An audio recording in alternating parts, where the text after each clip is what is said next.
At 12:14 in the morning, 6 armed officers broke down my front door while I was still in my pajamas. And by the time I understood what was happening, I was already face down on my own living room carpet, with a knee pressed between my shoulder blades. Through the window, lit up by the flashing red and blue of 3 patrol cars, I could see my neighbors standing on their porches in bathrobes, watching a 68-year-old man get dragged out of his house in handcuffs. And standing closest of all, phone held high, narrating every second of it to 11,000 live viewers, was my own daughter-in-law. Before I tell you what the detective found in my file that made him order my handcuffs removed on the spot, let me know in the comments where you're watching this from.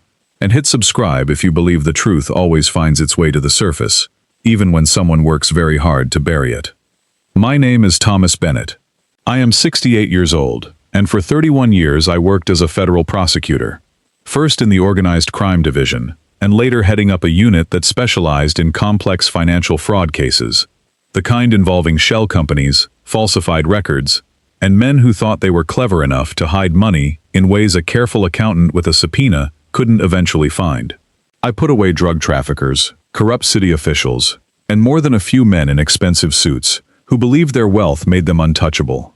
My career was built on patience more than aggression, on the slow, methodical accumulation of evidence rather than dramatic courtroom theatrics. And colleagues who worked alongside me over the decades used to joke that I could outweight a glacier if the case called for it.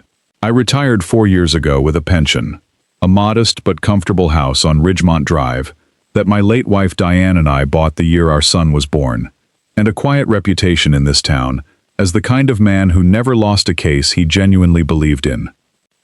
I had built that reputation slowly, case by case, starting as a junior assistant district attorney fresh out of law school, working 80-hour weeks on cases nobody else in the office wanted because the evidence was too thin or the defendants too dangerous.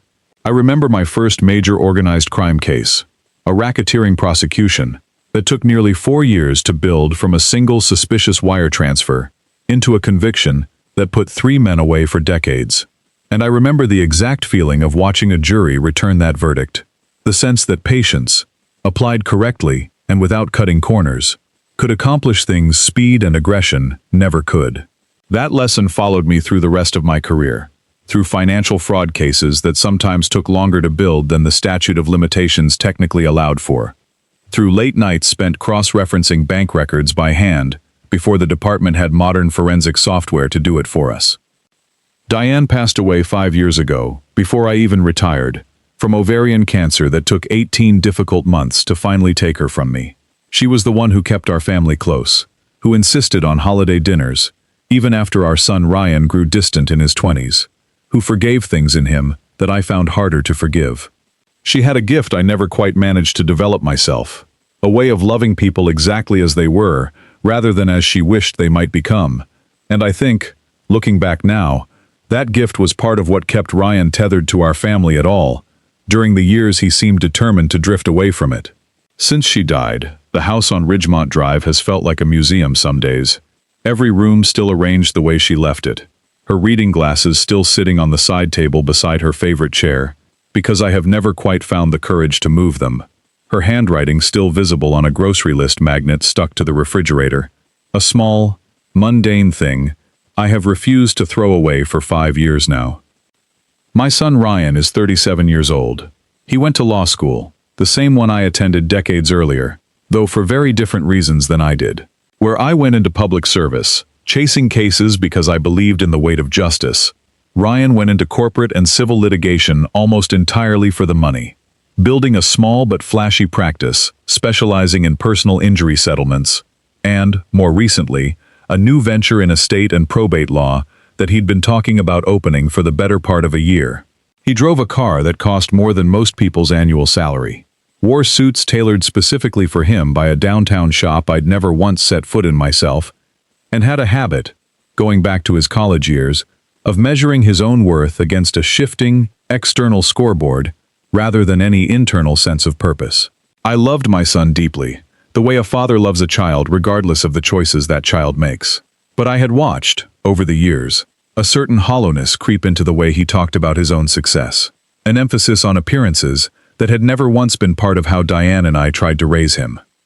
He married Vanessa Cole 6 years ago, a woman who built a modest but growing following online as a lifestyle influencer, documenting a curated version of their marriage in a steady stream of posts showcasing vacations, renovated kitchens, and increasingly, over the last 2 years, a persona built around being the long-suffering, patient wife of a rising young attorney with a difficult, controlling father. I remember meeting Vanessa for the first time at a dinner Ryan arranged shortly after they started dating, watching her study our modest dining room, our unremarkable furniture, our lack of any visible display of wealth despite my 31-year career, with an expression I couldn't quite place at the time, but have come to understand clearly now, a kind of quiet, calculating disappointment.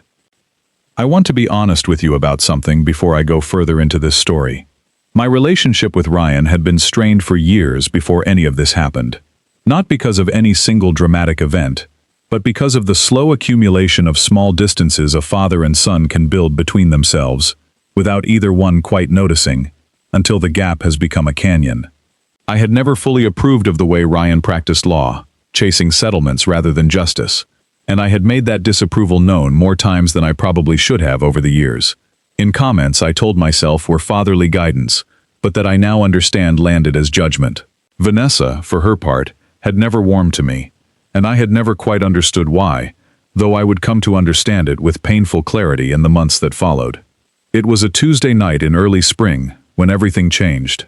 I had gone to bed around 10, the way I did most nights since retirement.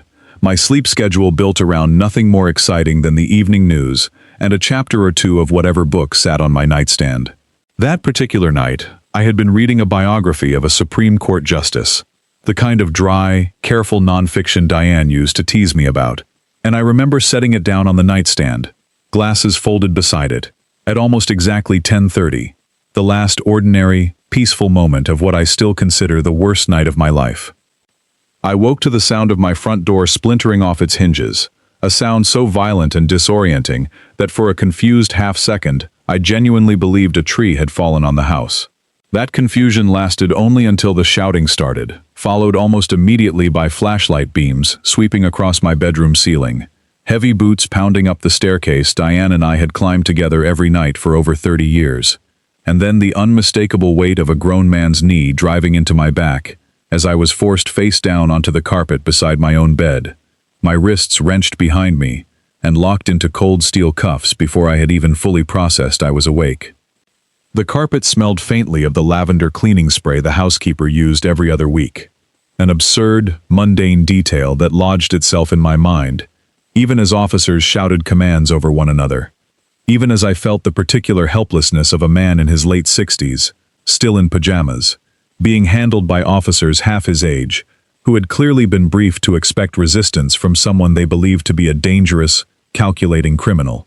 I did not resist. 31 years as a prosecutor teaches a man exactly what happens to people who resist arrest, guilty or innocent, and I had no intention of giving anyone a reason to escalate whatever was happening. I asked, as calmly as I could manage with my face pressed into my own living room carpet, what exactly I was being charged with. The lead officer, a young man who looked barely older than Ryan, read off something about financial fraud, witness tampering, and obstruction of justice charges tied to a federal investigation. Charges so specific and so absurd given my own decades of prosecuting exactly those kinds of crimes, that for a moment, I genuinely wondered if I was still asleep, caught in some strange dream built from 31 years of case files. They walked me out through my own front door in handcuffs, past my own porch light, down my own driveway, while my neighbors, people I had waved to every morning for over 20 years, stood in their bathrobes and pajamas watching the spectacle unfold under the flashing lights of 3 patrol cars.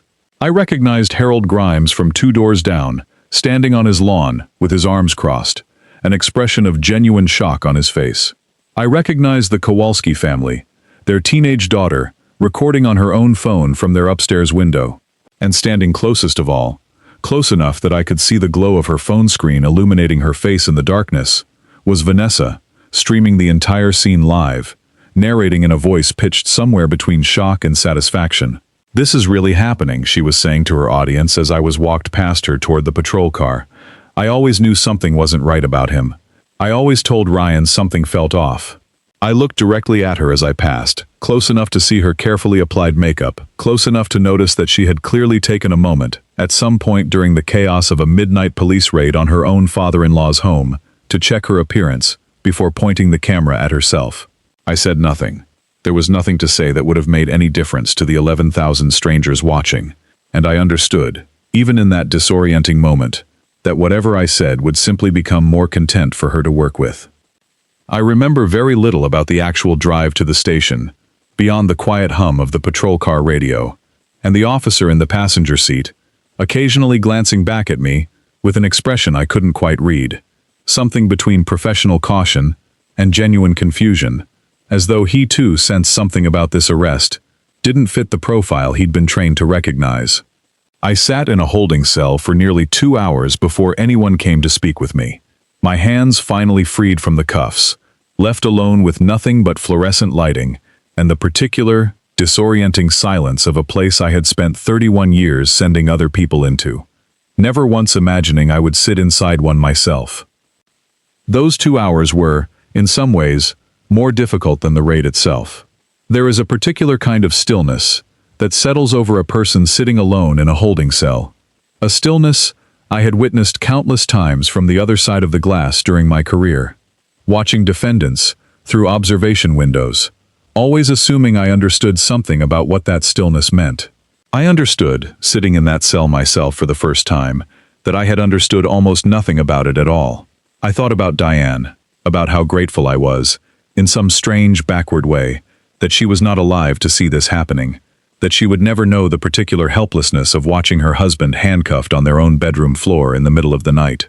I thought about Ryan as a boy, about summer afternoons teaching him to fish at the lake house Diane's family used to own before they sold it, about the easy, uncomplicated closeness we'd once shared before adulthood, and ambition, and, apparently, resentment had quietly eroded it into whatever this had become. I thought, too, with the particular clarity that sometimes only arrives during a crisis, about every defendant I had ever prosecuted who insisted, sitting exactly where I now sat, that they were innocent, that some terrible misunderstanding had occurred, that the evidence being used against them was fabricated or misinterpreted. I had heard that claim hundreds of times over 3 decades, and I had learned, professionally, to treat it with appropriate skepticism, understanding that guilty people insist on their innocence far more often than innocent people find themselves wrongly accused. Sitting in that cell, I understood for the first time, viscerally rather than intellectually, exactly how it felt to be telling the truth, and have no immediate way to prove it. How the walls of a holding cell feel identical, whether the person inside them is guilty or not. How the fluorescent lighting hums the same indifferent hum, regardless of what actually happened. A young officer brought me a cup of water at some point during that wait, and I remember thanking him, out of pure habit, the same reflexive courtesy I extended to everyone regardless of circumstance, and I remember him looking at me with an expression of genuine uncertainty, as though he too could sense something about the situation didn't add up, though he had no authority to act on that instinct himself. Detective Marcus Reed was the one who finally pulled my file, a senior investigator with the department who I recognized immediately, having worked alongside him on at least 4 major cases over the years. A careful, methodical man who had testified in my courtroom more times than I could count. I watched through the small window of the interview room as he opened my file at his desk outside, watched his posture change within the first few minutes of reading, watched him lean forward, flip back several pages, and then abruptly stand up and walk toward 2 officers stationed near the holding area. "Get his cuffs off," I heard him say, his voice carrying a sharp edge of irritation I had rarely heard from him in all our years working together. "Get him out of that cell and into my office, now." Marcus sat across from me in his office 20 minutes later, 2 cups of coffee between us, his expression somewhere between apologetic and deeply troubled. "Thomas," he said, using my first name for what might have been the first time in the 15 years I'd known him professionally, "I need you to understand. I had nothing to do with the warrant that was issued for your arrest tonight. I only saw this file for the first time 40 minutes ago, and the moment I did, I knew something was fundamentally wrong with it."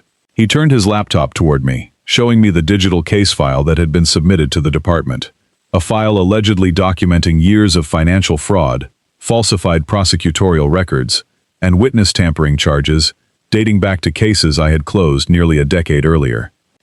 "Walk me through it," I said, my voice steadier than I felt, falling back into the same clinical, evidence-focused mode I had used for 31 years whenever a case threatened to become overwhelming. Marcus nodded, clearly relieved that I seemed capable of engaging with the details rather than simply reacting emotionally, and began scrolling through the file page by page, pointing out discrepancies as he went.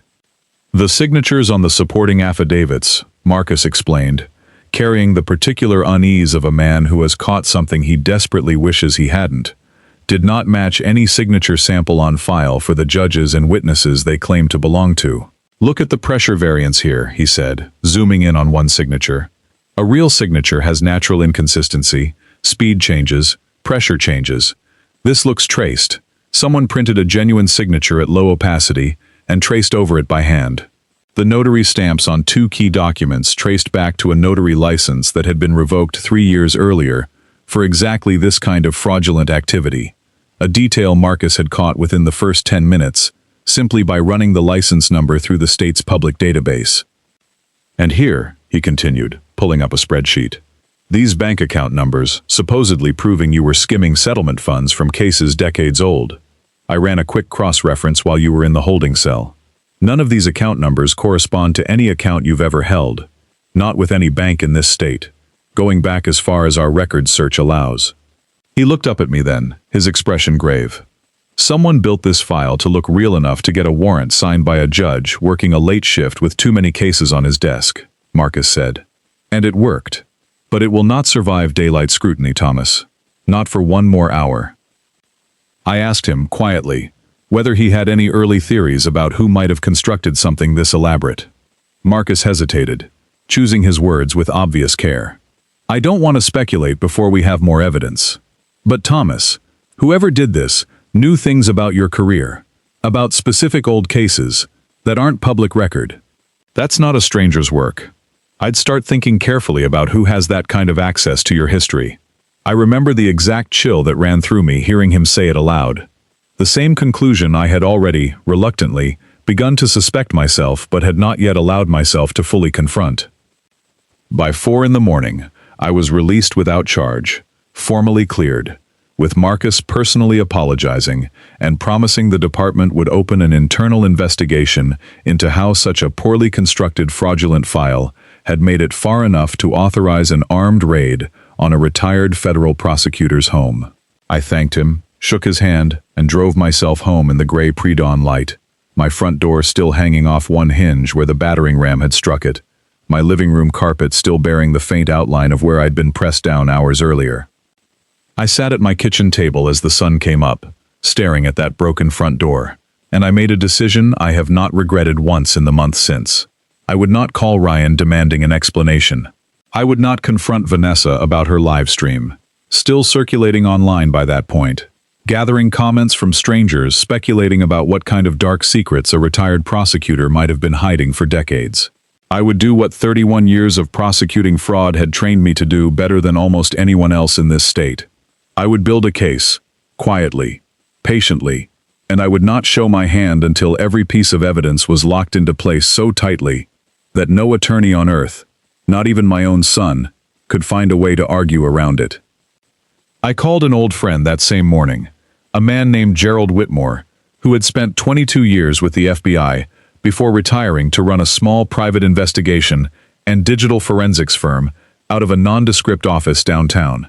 Gerald and I had worked together on 3 major cases over the years, including a joint task force investigation into a regional money laundering operation that had taken nearly 3 years to fully dismantle.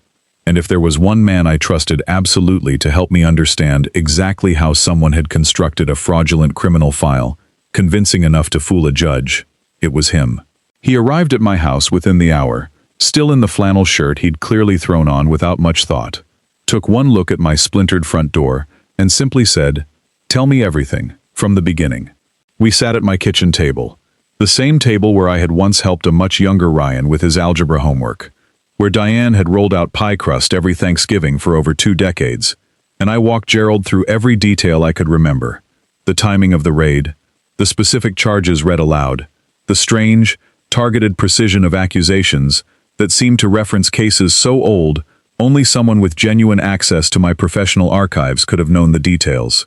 Gerald listened without interrupting, taking notes in the same small leather notebook he'd carried during our FBI task force days. And when I finished, he was quiet for a long moment before speaking. "Thomas, I want you to think carefully about this," he said. "This wasn't random, and it wasn't sloppy enough to be some stranger with a grudge. Whoever built this file had access to real prosecutorial records, real formatting, real language. That's not something you find on the internet. That's something you find in someone's personal archive, or in someone's memory of watching a man work for 30 years. I remember the exact moment his words landed. The slow, sick understanding beginning to form in my chest, even before I let myself consciously think my son's name in connection with any of it. I thought, sitting there at that kitchen table, about Ryan as a boy, maybe 9 or 10 years old, sitting cross-legged on my office floor while I reviewed case files on weekend afternoons, fascinated by the process, asking endless questions about how evidence worked, how a case was built, piece by piece, until it became undeniable. I had been proud of that curiosity once, had imagined, in those years, that he might follow me into public service the way I'd hoped, carrying forward the same sense of purpose that had defined my own career. I never imagined that same childhood fascination with how cases were constructed would one day be turned into a weapon aimed directly at me. Gerald's forensic review began with the digital case file itself, working backward through metadata that most people never think to check. Timestamps buried in document properties, IP addresses associated with the file's creation and submission, and the digital fingerprints left behind by whatever software had been used to generate the falsified signatures. He worked out of my dining room for the better part of a week. 3 monitors set up on Diane's old dining table, cables running across the floor in a way that would have driven her mad had she still been alive to see it, and I brought him coffee and sandwiches while he worked, feeling, for the first time in weeks, that I was doing something useful instead of simply absorbing the shock of what had happened to me. Within 3 days, he had traced the file's creation back to a document editing session that originated from an IP address registered to a small office suite downtown, a suite that, according to the building's public tenant directory, had been leased 8 months earlier by a company called Cole Bennett Legal Consulting, a business entity neither Ryan nor Vanessa had ever mentioned to me, despite sharing both of their last names. I remember staring at that name on Gerald's screen for a long time, the deliberate cruelty of it settling in slowly, the way they had taken our shared family name and turned it into the letterhead for whatever this actually was. Gerald pulled the building's leasing records the following day, finding that the office suite had been furnished sparingly, just enough to appear operational if anyone came looking, a desk, 2 chairs, a filing cabinet, and a single computer that, when Gerald eventually gained lawful access through the department's subpoena process weeks later, contained draft after draft of the falsified case file, each version slightly more refined than the last, along with a folder of practice signature forgeries, where Vanessa had apparently spent considerable time perfecting her replication of a specific judge's handwriting before settling on the final version used in the actual warrant request. We also found, buried in that same computer's file history, a rough financial projection Ryan had apparently drafted early in the planning process, a spreadsheet outlining what he expected to gain once I was successfully discredited and, presumably, unable to contest whatever legal maneuvering he intended to pursue regarding both Diane's estate and my own retirement assets. Seeing my own projected net worth broken down into a spreadsheet, calculated and itemized by my own son, as though I were simply an asset to be liquidated rather than his father, remains, even now, one of the more difficult images from this entire ordeal to fully process. Gerald, watching my face as I read through it, said quietly, "Thomas, I've built cases against career criminals who showed less premeditation than this." I didn't have a response for him. I simply sat with it, the way I had learned to sit with difficult evidence throughout my career, letting the full weight of it settle, before deciding what to do next. The office suite itself, Gerald discovered during a discreet visit posing as a prospective tenant inquiring about a similar lease in the building, had been paid for in cash for the first 6 months, a detail that raised its own set of questions about where exactly that cash had originated. Questions that would later become relevant during the broader financial investigation into the structured withdrawals from Diane's estate account. The building's property manager, an elderly man named Wendell Fitch, who had run the building for over 20 years, mentioned to Gerald, entirely unprompted, that he'd found the whole arrangement a little strange from the start. Two young professionals renting a small suite they barely seemed to use, showing up at odd hours, always careful never to be seen together entering or leaving the building at the same time. "I figured it was some kind of affair situation," Fitch admitted to Gerald. "Never occurred to me it might be something like this."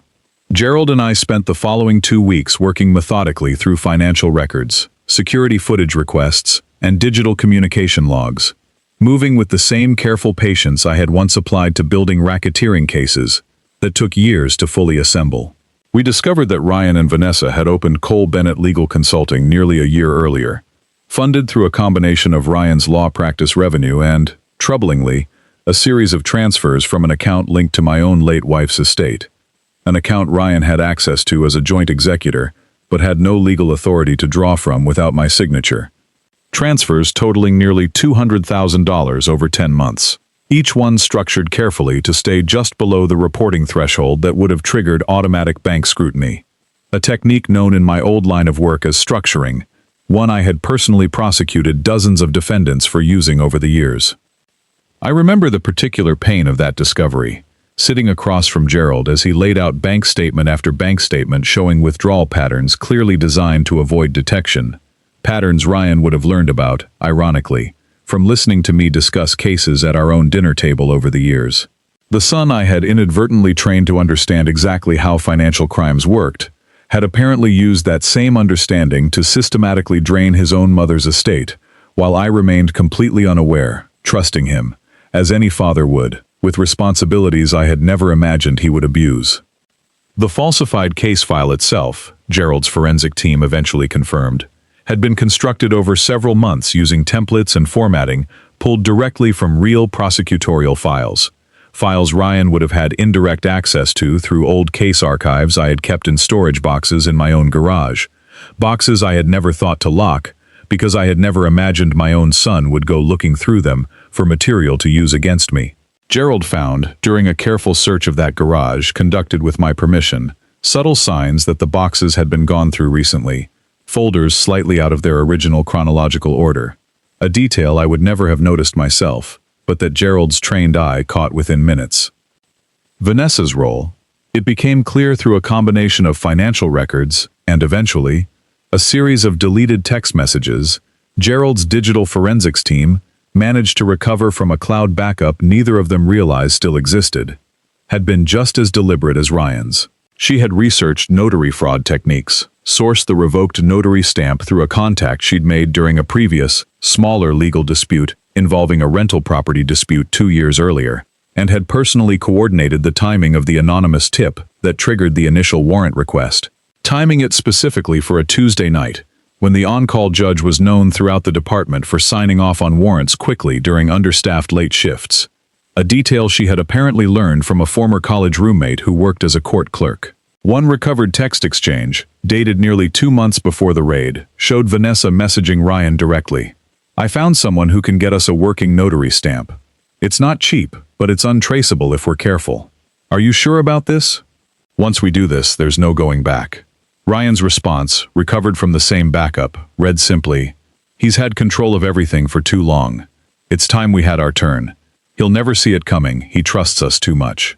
Reading that particular exchange, printed out and placed in front of me across Gerald's makeshift workspace, was, I think, the single hardest moment of the entire ordeal.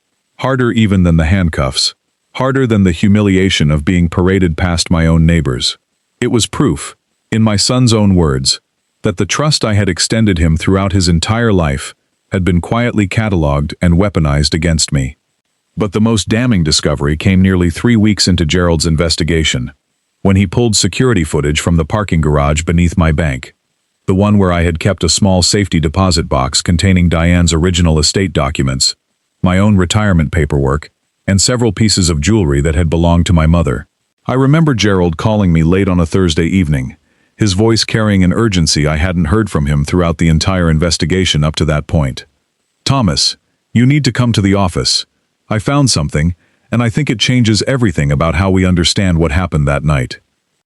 The footage, time-stamped to the exact hour of my arrest, showed Ryan entering the bank alone, using a power of attorney document I had never signed to gain access to my box, removing several folders of documents before the branch closed for the night. I watched that footage twice, sitting in Gerald's office at nearly 10 at night, watching my own son move through the frame, with a kind of practiced calm that told me this had been planned carefully, rehearsed even, the confident stride of a man who believed he had timed everything perfectly and would never need to explain his actions to anyone. The false arrest, the raid, the 6 armed officers, my neighbors watching in their pajamas, Vanessa's phone held high, streaming it all to 11,000 strangers, had never been about punishing me at all. It had been a diversion, carefully timed and carefully staged, to keep me detained and distracted just long enough for Ryan to empty a safety deposit box containing documents that, Gerald and I would later confirm, included the original, legally binding trust documentation naming me as sole beneficiary of a small but meaningful family property Diane's own mother had left specifically to me, decades earlier, a modest lake cabin that had been in Diane's family for 3 generations. Documentation Ryan apparently believed he could quietly alter or destroy, while I sat handcuffed in a holding cell, assuming, correctly at the time, that I would be too consumed with clearing my own name to notice a missing folder of paperwork for weeks, or even months. I sat with all of this for several days, after Gerald laid it out for me in full, spread across his conference table in neat, methodical stacks, the way I used to organize evidence before a trial. I felt something I had not expected to feel, given the scale of the betrayal. I did not feel rage, not primarily. I felt a deep, aching grief, the particular grief of a father, realizing that the son he had raised, the boy he had taught to ride a bike in the driveway of the very house that had just been raided, had become capable of something this calculated, this cold. I remember sitting in my car in Gerald's parking lot for nearly 45 minutes after that meeting, unable to make myself drive home, simply staring out the windshield at nothing in particular, trying to reconcile the son I remembered with the version of him Gerald's evidence now described. Diane would have been heartbroken, I remember thinking, sitting in Gerald's office with a coffee slowly going cold in my hands. She would have been heartbroken, and she would have told me, gently but firmly, that grieving the loss of who I thought my son was did not mean I owed him a pass on what he had actually done. I could hear her voice so clearly in that moment, the particular way she used to cut through my tendency to overthink difficult decisions, with a simple, grounding clarity that I had relied on for 35 years of marriage and had missed every single day since losing her. I chose to say nothing to either of them. I continued attending the occasional family gathering. Ryan and Vanessa still invited me to, mostly out of the same obligatory politeness that had defined our relationship for years, and I let them believe I remained exactly where the arrest had left me, humiliated, confused, and slowly rebuilding a shattered reputation, with no idea who had actually orchestrated my downfall. It was, I will admit, one of the more difficult performances of my life, sitting across a dinner table from my own son and his wife, watching them exchange small, private glances, I now understood, carried an entirely different meaning than I would have assumed only weeks earlier, making polite conversation about nothing in particular, while Gerald's evidence sat locked in a filing cabinet at his office, growing more comprehensive by the week. I remember one particular Sunday dinner, roughly a month into the investigation, when Vanessa asked me, with what I now recognize as calculated casualness, how I was holding up after everything that had happened. "It must be so hard," she said, reaching across the table to pat my hand in a gesture that mirrored, almost exactly, the kind of performative sympathy I had watched her display in countless online videos. "I just want you to know, Ryan and I are here for you, no matter what people are saying." I thanked her, keeping my expression carefully neutral, and told her I appreciated the support more than she could know, a sentence that was, in its own strange way, entirely true, though not in the manner she assumed. Ryan, for his part, seemed subtly more nervous during these gatherings than his usual composed self, occasionally glancing at his phone during pauses in conversation, a restlessness I attributed at the time to the general stress of launching his new law firm, but that I later understood, once the full timeline became clear, likely corresponded to his own quiet anxiety about whether the fraudulent case file would ever be fully unraveled. There were moments during those weeks when I genuinely questioned whether I was doing the right thing by staying silent, whether the strategic patience I had built my entire career around was, in this particular circumstance, simply another form of avoidance. But I kept returning to the same conclusion Gerald and I had discussed repeatedly during those long evenings working through evidence at my kitchen table. An accusation without airtight proof, leveled against a practicing attorney with resources and legal knowledge of his own, would accomplish nothing except giving Ryan and Vanessa time to destroy whatever evidence remained and construct a counter-narrative before I could ever present the truth publicly. Vanessa, in the weeks following the raid, continued posting carefully worded updates to her followers, framing herself as a woman standing bravely by her husband's family, despite everything, gathering sympathy, and a noticeably growing follower count from strangers, who had no idea they were watching a carefully constructed performance, built entirely on a lie. One post in particular, which Gerald showed me during our investigation, featured Vanessa tearfully discussing the complicated dynamics of loving someone whose family has secrets, a caption that generated over 4,000 supportive comments from followers, entirely unaware they were reading a fabricated narrative designed to generate exactly that kind of sympathetic engagement.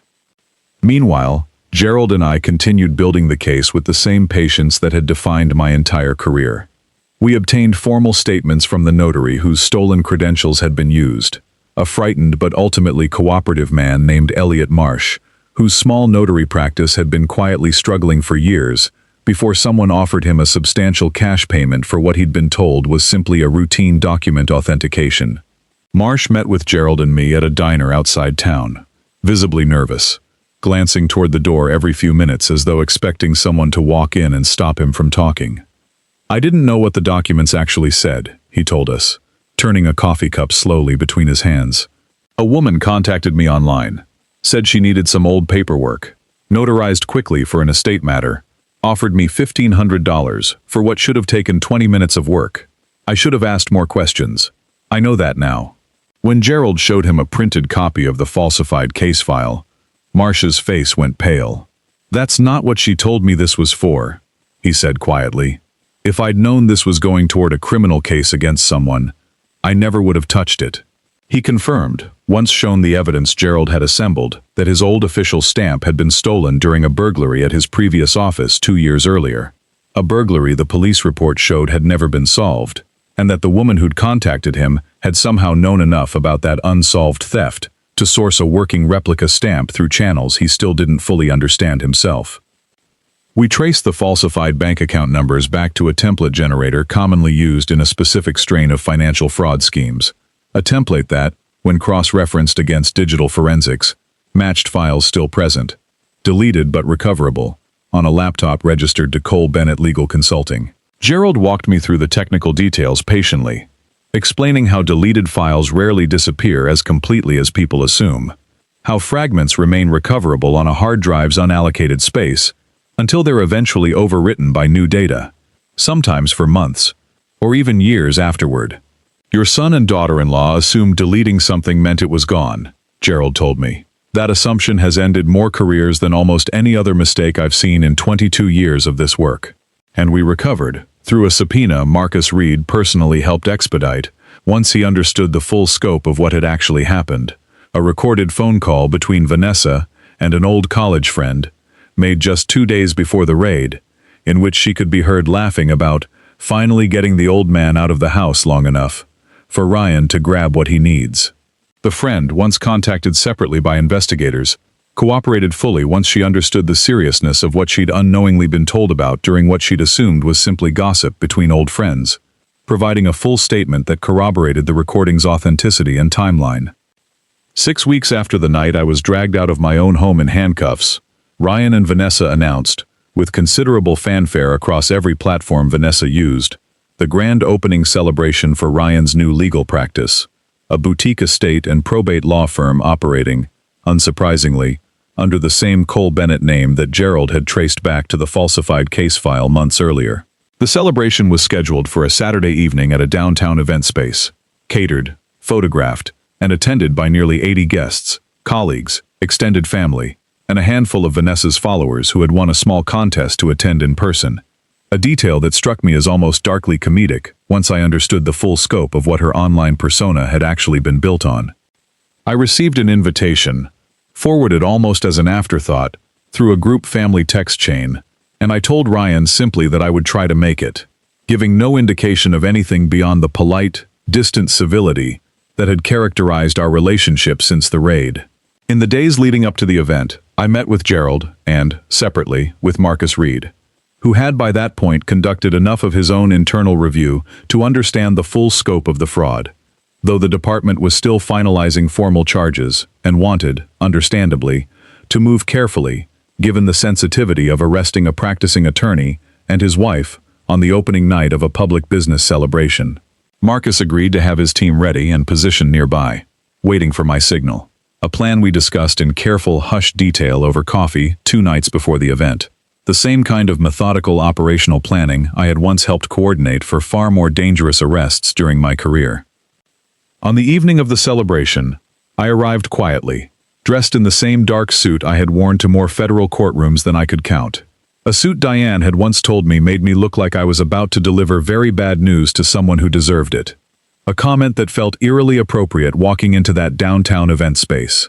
I slipped into the back of the room just as Ryan was stepping up to a small podium to begin his opening remarks, a glass of champagne in hand, Vanessa standing proudly beside him, in a dress clearly chosen for how it would photograph, the string lights overhead catching the sequins along its hem every time she shifted her weight, clearly still performing for an audience, even in a room full of people who knew her personally.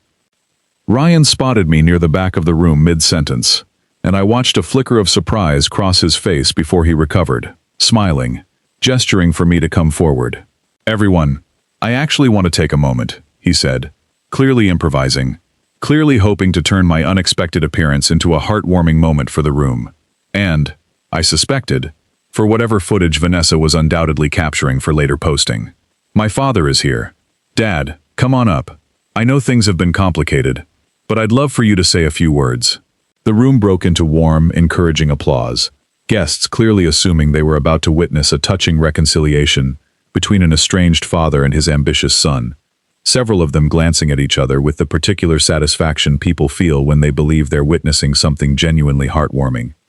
I walked to the front of the room slowly, aware of every eye following me, aware of Vanessa's phone already rising discreetly toward chest height, still recording out of habit even now, a reflex so deeply ingrained in her that she seemed unable to stop herself even in a moment that should have called for caution. I stood beside my son at that podium, and for a moment, I simply looked at him, at the easy, practiced confidence he wore the same way Vanessa wore her curated smile, searching his face for some trace of the boy who used to sit on my office floor, asking questions about how evidence worked, and finding instead only the polished, self-assured mask he'd built over years of chasing appearances rather than substance. I told the room, in a calm, measured voice that carried easily through the space, that I did in fact want to say a few words, and that I had actually prepared something specifically for this occasion. "Ryan," I said, turning to him directly, watching his smile falter just slightly at something in my tone. "I want to talk about trust tonight. About what it means to build something on a foundation, and what happens when that foundation turns out to be built on a lie." A few guests laughed nervously, uncertain whether this was meant as a father's proud, slightly awkward toast, or something else entirely. Vanessa's smile had gone rigid, though her phone remained raised. I nodded toward Gerald, who had been standing quietly near the back of the room the entire evening, dressed unremarkably enough to blend into the catering staff, a small laptop bag over his shoulder that no one had thought twice about. The large screen behind the podium, which had been displaying a looping slideshow of Ryan's law school graduation and various firm branding, switched instead to a security still frame, time-stamped and unmistakable, showing Ryan entering my bank's parking garage on the exact night of my arrest. A collective murmur rippled through the room as I began walking the guests through the evidence, methodically, the same way I had walked juries through evidence for 31 years, my voice steady, even as I watched the color drain from my son's face beside me. "This is my son," I said, gesturing to the screen, entering the parking garage beneath the bank where I kept a safety deposit box. At 12:22 in the morning, 8 minutes after I was pulled from my own bed in handcuffs. I clicked to the next image, a side-by-side comparison of the forged signatures against genuine samples. The discrepancies obvious even to untrained eyes once magnified and placed beside one another. These are the signatures used to obtain the warrant for my arrest. I want you to notice the pressure points, the letter formation, compared to the actual signatures of the judges and witnesses they claim to belong to. Any forensic document examiner in this state would identify these as fraudulent within minutes. I played, through a small speaker Gerald had connected to the room's sound system, a portion of the recorded phone call in which Vanessa's voice, unmistakable and damning, laughed about getting the old man out of the house long enough for Ryan to grab what he needs. The recording crackled slightly through the speaker, but every word was clear enough that I watched several guests turn instinctively to look at Vanessa, whose face had gone entirely still, the practiced influencer's smile frozen somewhere between confusion and dawning horror, as she realized exactly what was happening in real time, in front of 80 witnesses and, I suspected, whatever audience was still watching her own live stream. "I want to be clear about something," I continued, my voice never rising, never breaking from the same measured tone I had used to close arguments to countless juries over 3 decades. "This is not about revenge. I spent 31 years believing that the truth, presented clearly and supported by evidence, is more powerful than any accusation built on lies. Tonight, I simply wanted to make sure the truth had the same platform the lies were given." I looked directly at Vanessa as I said this, watching her phone finally, slowly, lower from her hand, the recording still running, now capturing something entirely different than what she had planned to broadcast that evening. Vanessa's phone lowered slowly from her hand, as the room's attention shifted entirely away from the celebration and onto the two of them, whispers rippling through 80 guests who had arrived expecting champagne and congratulatory speeches, and were instead watching a carefully documented unraveling unfold in real time. Ryan stood frozen beside me at the podium, his mouth opening slightly as though to protest, to explain, to construct some version of events that might salvage the evening, but nothing came out.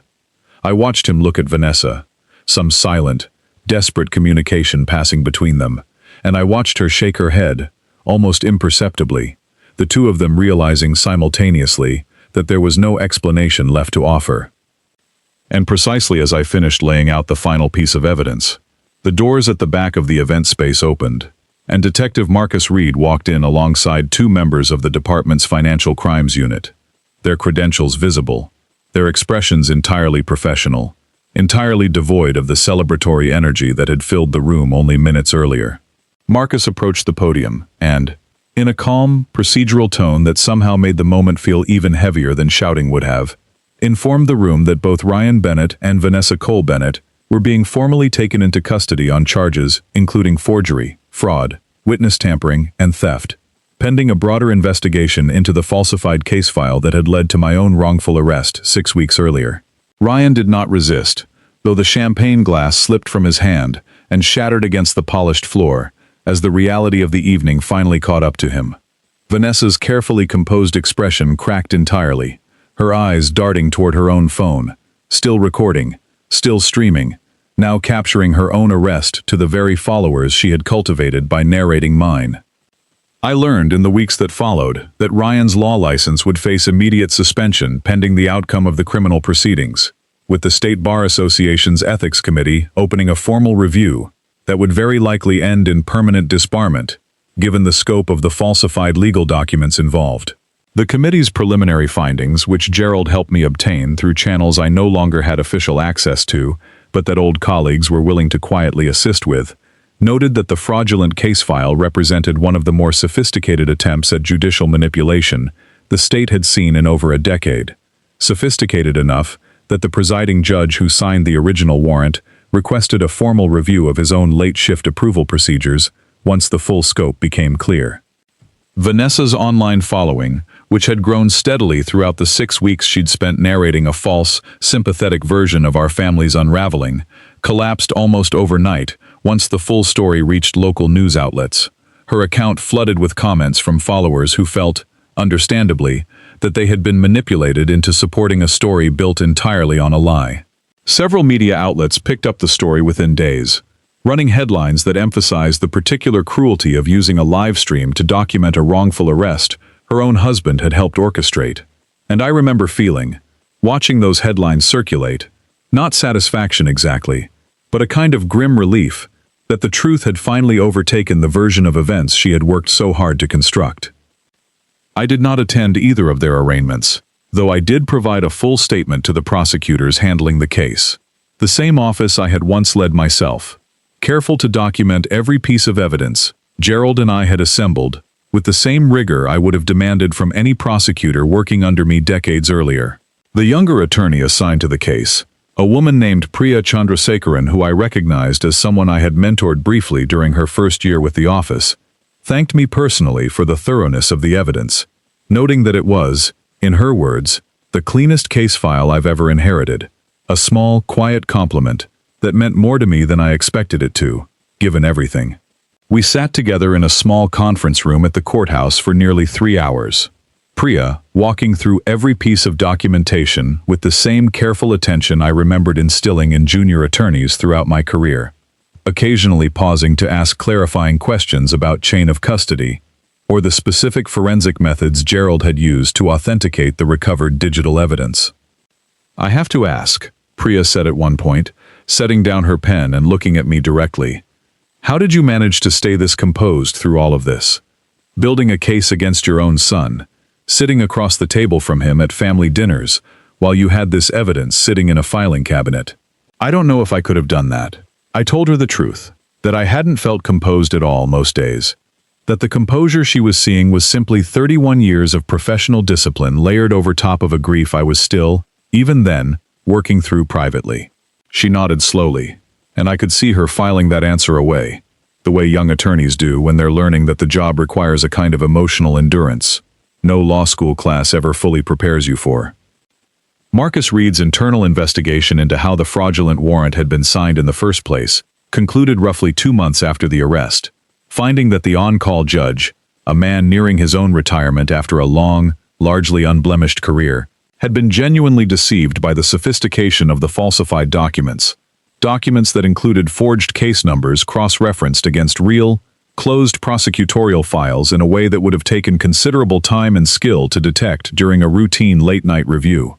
The department implemented new verification procedures as a result, requiring a secondary digital authentication step for any warrant request involving allegations against current or former law enforcement or legal officials. A policy that Marcus, half joking, told me would probably end up being informally referred to around the department as the Bennett Protocol for years to come. I remember laughing, genuinely laughing, for what felt like the first time in months when he told me that. A small, unexpected moment of levity in the middle of an otherwise heavy period of my life. Marcus and I have continued meeting for coffee every few weeks since everything settled, a habit that started purely out of professional necessity during the investigation and has since become something closer to genuine friendship. He told me once, over coffee on a rainy Tuesday morning several months after the confrontation at Ryan's celebration, that watching me build that case quietly, methodically, without ever once losing my composure despite everything, had changed how he thought about patience as an investigative tool. "Most people want the arrest immediately," he said. "You wanted the truth to be undeniable first. I think that's the harder path, honestly, and I think it's the right one."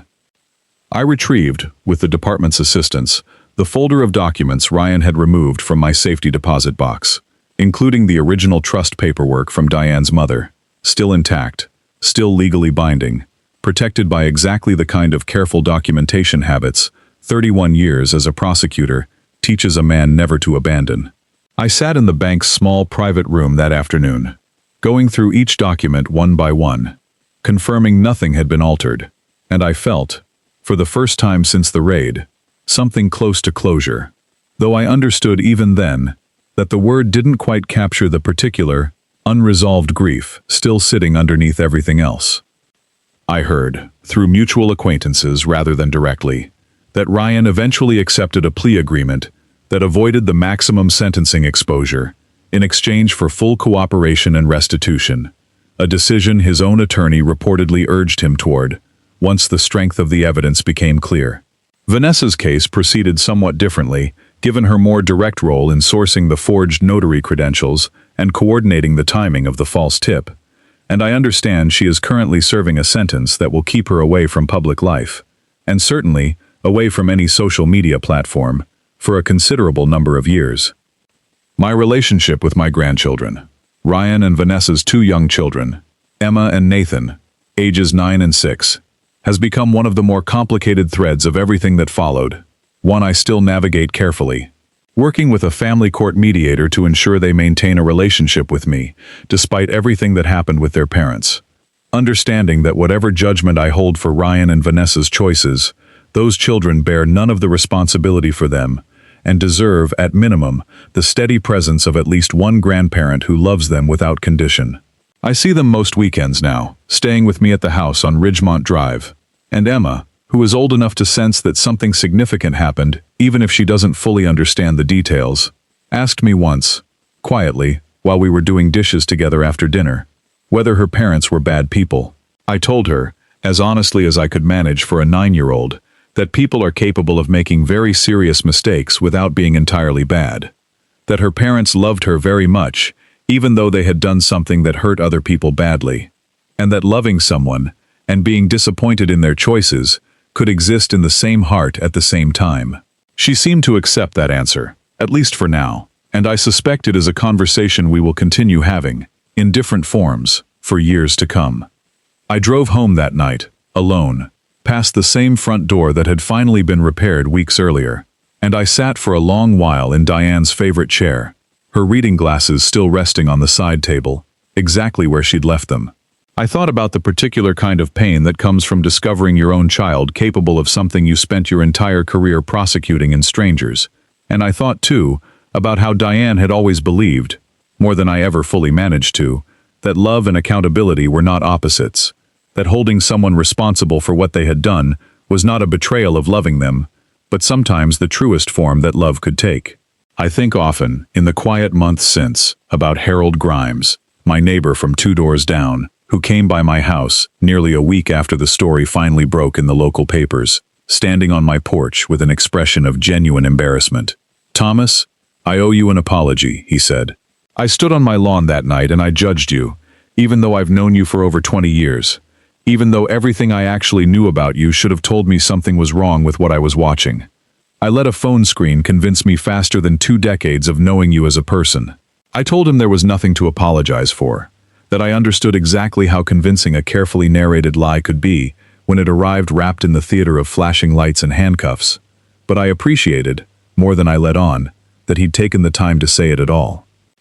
I understand, in the months since, that I will likely never have the relationship with Ryan I once imagined I would, the easy, comfortable closeness fathers hope for with their sons in old age.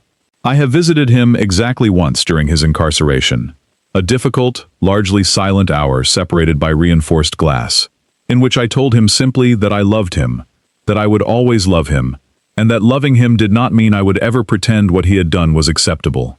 He did not have much to say in response, though I noticed, watching him across that glass, something in his posture that reminded me, briefly and painfully, of the boy who used to sit on my office floor, asking questions about how cases were built. I do not know if that boy still exists, somewhere underneath everything he has become. I choose to hope he does, even if hope is the only thing I have left to offer him now. But I have made my peace with the fact that I chose truth over comfort, patience over rage, and evidence over assumption, exactly the way 31 years of standing in courtrooms taught me a person should. A raid at midnight can strip a man of his dignity in front of his neighbors within minutes, but it takes considerably longer, and considerably more care, to strip a man of his character, and in the end, that was the one thing my son and his wife never managed to touch. People can destroy your reputation in the space of a single night, standing on your own front lawn with a phone held high, narrating your humiliation to strangers who will believe whatever story they are told. But the truth, if a person is patient enough and careful enough to go looking for it, has a way of eventually finding its own way back to daylight. That I have come to believe, is the quiet, unglamorous work of justice, not the dramatic satisfaction of vengeance, but the steady, methodical patience of laying every piece of evidence exactly where it belongs, and trusting that eventually, the truth will carry more weight than any lie ever could.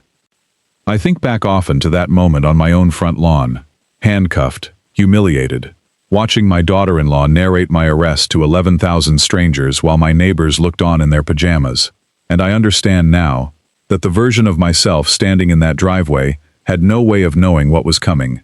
No way of knowing that 6 weeks later, I would stand at a podium in a downtown event space and hand the truth back to a room full of people who had gathered expecting champagne, and instead received something considerably more valuable.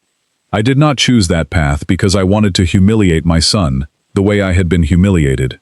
I chose it because 31 years of standing in courtrooms had taught me that the truth, properly assembled and properly presented, does not need volume or spectacle to be devastating. It simply needs time, and the discipline to wait for it.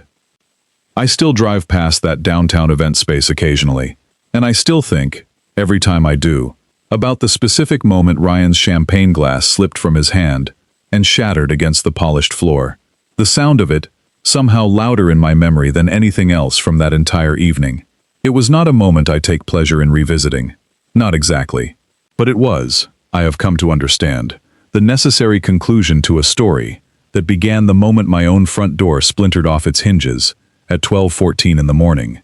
6 armed officers pouring into a house I had lived in for over 30 years, certain they were arresting a criminal, never once suspecting they were simply the first unwitting instrument in a plan built by 2 people who had mistaken my patience for weakness.